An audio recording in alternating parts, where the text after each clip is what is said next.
ஒரு சிறிய கிராமத்தில் ராமு என்ற விவசாயி வாழ்ந்து வந்தான். அவன் மிகவும் ஏழை. ஆனால் அவனுக்கு ஒரு பசு மட்டும் இருந்தது. அது அவனுடைய வாழ்க்கையே. அந்த பசுவின் பாலை விற்றுதான் அவன் தினசரி வாழ்ந்து வந்தான். அந்த பசுவை அவன் குழந்தையைப் போல நேசித்தான்.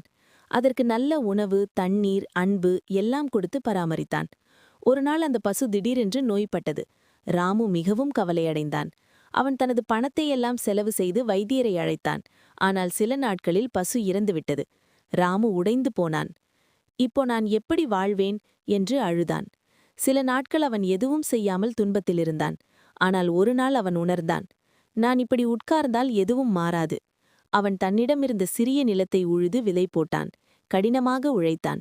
சில மாதங்களில் அவன் நிலம் நல்ல விளைச்சலை கொடுத்தது. அவன் புரிந்து கொண்டான்.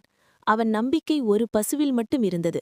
ஆனால் உண்மையில் அவனுடைய வலிமை அவனுடைய உழைப்பில்தான் இருந்தது. பாடம்: நாம் இழப்புகளை சந்தித்தாலும் நம்முடைய முயற்சியை இழக்கக்கூடாது. நம்பிக்கை நம்முள் இருந்தால் வாழ்க்கை மீண்டும் மலரும்.